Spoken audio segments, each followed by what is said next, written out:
Excited to get back out and play another game.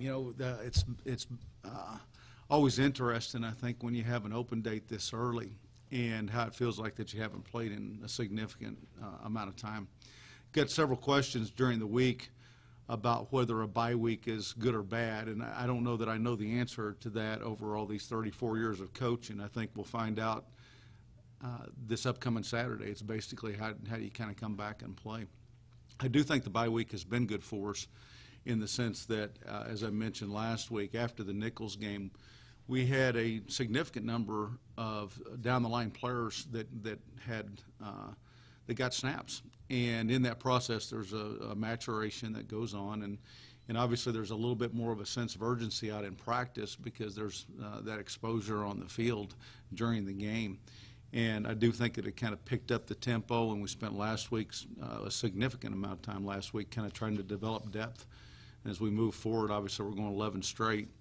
Depth is going to become a factor. It always is. And so hopefully I think we did get something accomplished along those lines. And now we're up against, I think, probably a very, very focused, very probably energized Alabama team. I've, again, been doing this for quite some time, and I got the question earlier today from a radio interview about, my feelings about the Ole Miss game. And sometimes games just, they don't go your way. I mean, I've been on both sides of that to where it just doesn't seem that the normal things that you do just don't work. And I think that's kind of what happened. It's not the norm for Alabama to turn the ball over that many times, and obviously for their defense to give up the plays. I think the one thing that I was impressed with in the game was Alabama's resiliency in relation to, it seemed like every time that Ole Miss was in a position to try to maybe put the game away, they weren't able to do it. And Alabama kept battling back, and I think that's the mark of, even though maybe they didn't play quite as well as what they would have liked in some situations, that's a mark of a quality team. And I think that Alabama, from a talent standpoint, is tremendous. I think they're well coached. This is the same Alabama team that everybody had already kind of penciled into the national championship game. They just had a bad outing. And, again, I know that we're going to get a great effort from them, and it'll take a great effort from our vantage point in order to be competitive. Questions? Kind of to start things off, you mentioned it this summer. It's probably in jest. We were joking about it at media days, but everybody's kind of brought up the whole, I guess, the fan interest to this is playing them again after that win. That was 8 years ago, and putting up the billboard and everything. And I think even people are saying that now after the loss. It's like, well, now they're going to be mad and motivated or whatever. Do you buy into any of that? Because I mean, it was 7 years ago. You weren't even here. Nick's had plenty of assistants come through the door, and the guys that are going to be playing this game were in elementary school at the time. I don't think that when the ball gets kicked off, there's any bearing on it. Now, I do think that during the course of the week, and especially with the social media craze that we're under right now, that sometimes that can create a little bit more motivation, a little bit more energy in relation to preparation. But, as you mentioned, I wasn't here.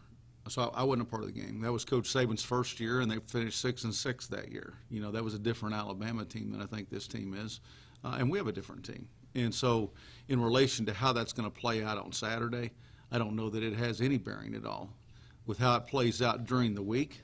Okay, in terms of creating motivation or energy, I think that there is something to be said about those type of reminders, one way or the other. Last week they played two quarterbacks, Cooper Bateman and Coker. Are you anticipating seeing both quarterbacks, and what are some of the differences in the two? I don't know that there's significant differences. I think Bateman's a little bit, maybe a little bit more accomplished runner. But both of them have shown the ability to run and the ability to throw the football, and they are very, very multiple on offense. And lots of formations, personnel groupings. And so I think a lot's going to probably depend on kind of what their choice is in relation to kind of coming against us in our defense. I think one of the real challenges right now in college football, and I know I sometimes sound repetitive, but I am kind of astonished to some degree at every week when you go out, and I even talked to the team about it on Sunday, you have got to be willing to transition weekly. and so much of what you learned in the past week is no longer valid because the systems are so much different. Everybody's. And it's a real challenge as a coach to get not only adjusted to this new scheme that you're seeing, but also getting your players to understand these transitions. And so not do your players just have to be, become acclimated to some degree to this change, but as coaches, your system has to be flexible enough. Now, get back to your question about the quarterback. I have a feeling that if I'm them, then I've got two good quarterbacks, and I'm looking at my quarterback and saying, what is the best quarterback within this system this week to function against ULM? And that's probably the direction I'm headed. And so I think we have to be prepared for both quarterbacks. We're more a pressure-oriented team, but we'll obviously have to play against whoever shows up, and that's what we'll have to make our adjustments to. With what they're doing offensively now, kind of diversifying a little bit, do you think it's fair to say that this isn't what we traditionally expect from Nick Saban and Alabama offensively, as far as running the football throughout most of the game and playing it a little bit closer to the vest? Well, I think every great coach, which Nick is a great coach, is going to take the personnel that he has on hand and do the best that he can with the personnel that he has on hand. And so you want to be able to utilize all your player strengths. And so I don't know that any coach is married completely to a system. I think the moment that you start doing that, you're getting ready to get fired, because the game continues to evolve and change. And those coaches that can evolve it and change with it, as Coach Saban has done, those are the ones that continue to have tremendous success. And so they are certainly more diverse than what he used to be at LSU. But that was even though it wasn't that long ago, in football years, and what has gone on in football over the last several years, that's decades ago in relation to the different changes that have happened. And so again, I think you're adjusting to what your personnel does the best, and then trying to make sure that it fits against whatever defensive scheme you're seeing that week. Actually saw you guys are ranked a little bit higher than Alabama in terms of total defense. What's the who needs to step up to stop Alabama's offense, and most importantly, Derrick Henry? Well, I think all the rankings are really just a bunch of trash right now, quite honestly. We all have our different feelings about most everybody starts trying to blend all their rankings on statistics, and statistics are so skewed at this point in time. There's not a large enough database to rank offenses and defenses based off of stats, and it all kind of revolves around who you've played. If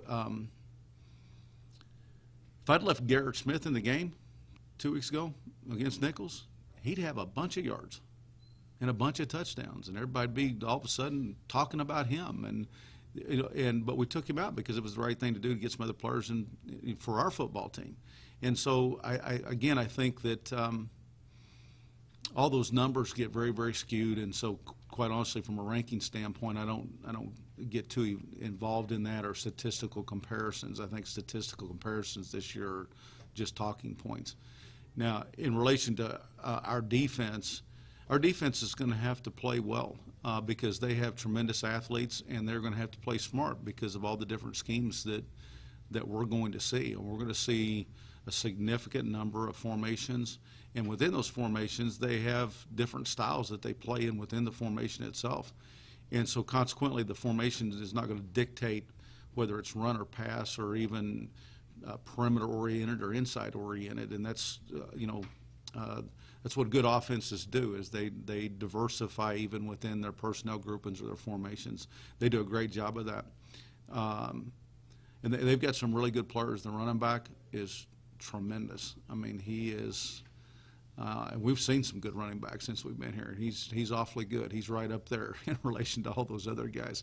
They've got great speed on the perimeter. Their offensive line is massive and can move around.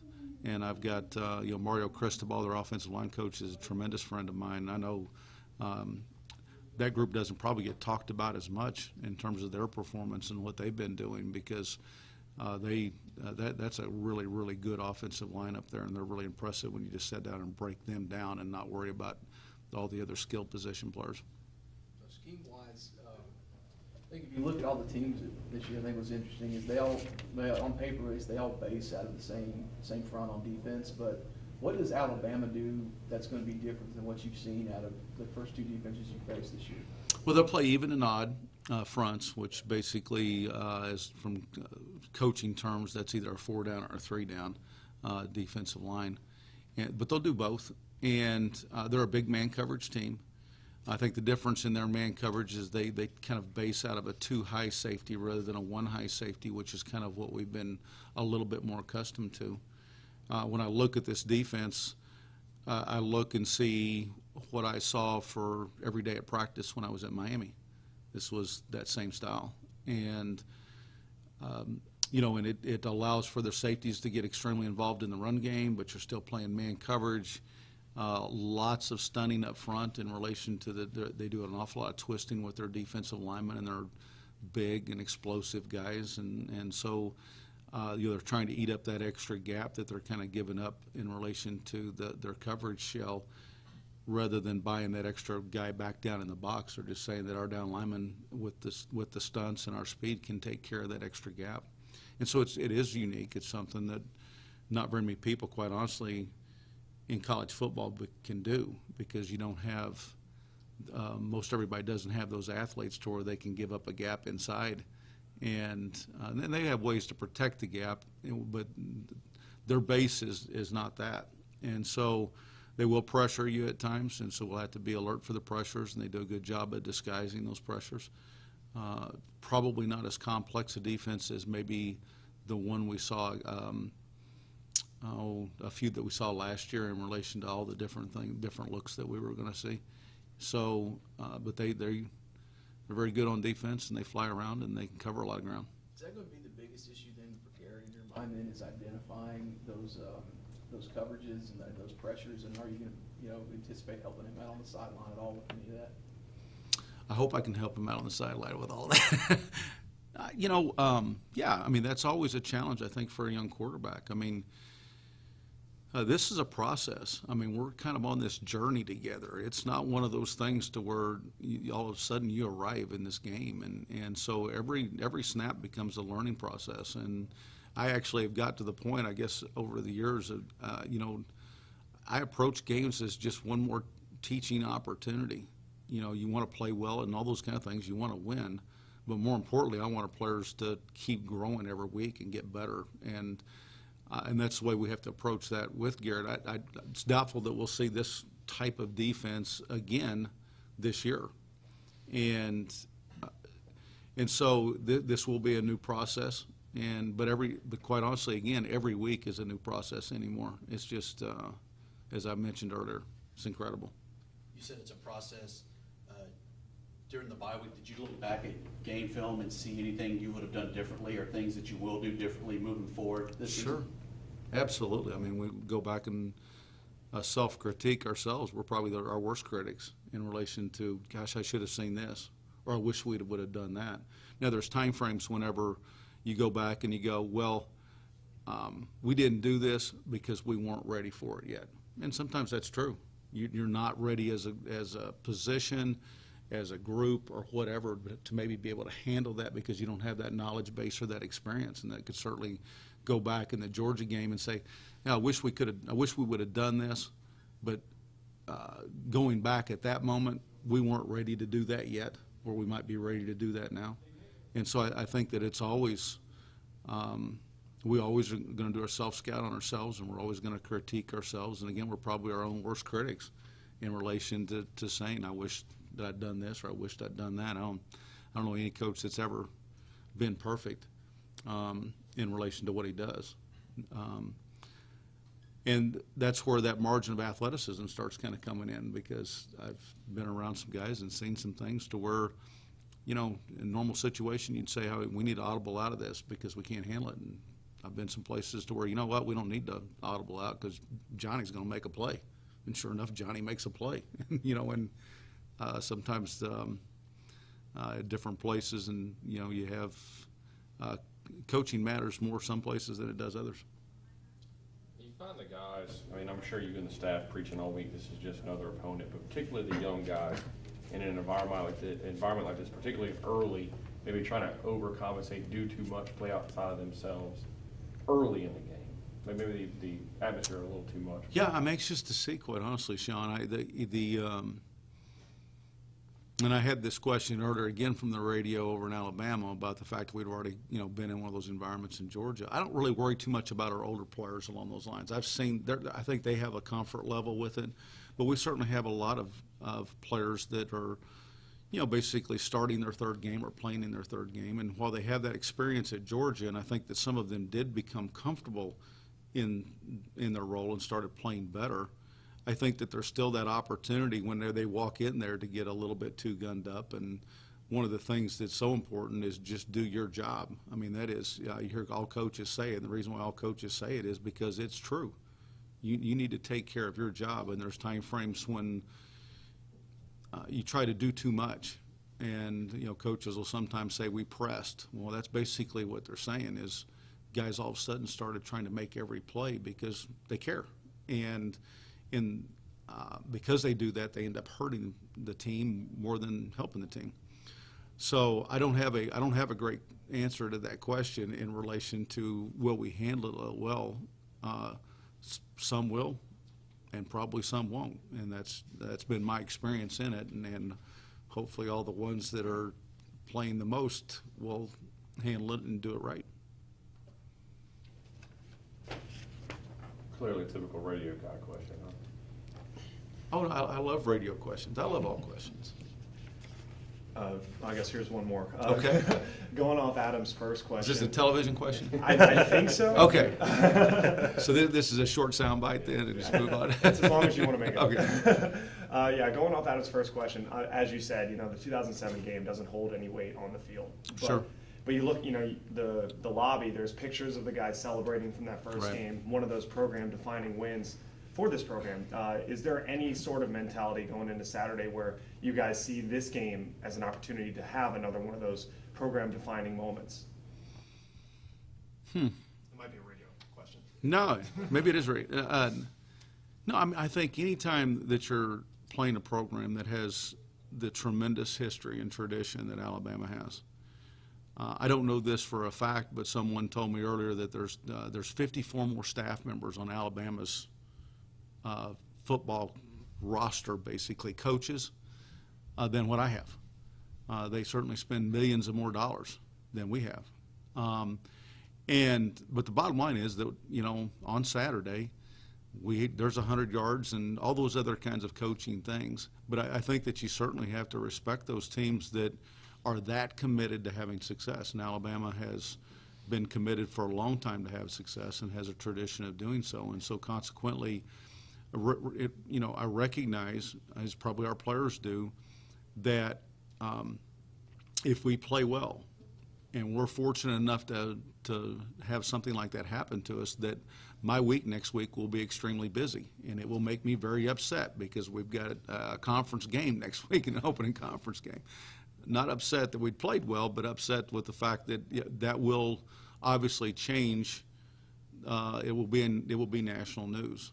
And so, does it define you in some fashion? I think that sure it does. The Arkansas game for us did a couple years ago, and then quite honestly, Auburn and Baylor right after that, even though we didn't win those games, that changes people's outlook on. And so there are some defining moments. Someone also told me that Vegas doesn't believe that very much with us right now. So, but again, we'll put a ball down and we'll play, and I want to see us play better than what we did against Nichols, and we'll need to keep doing that each and every week.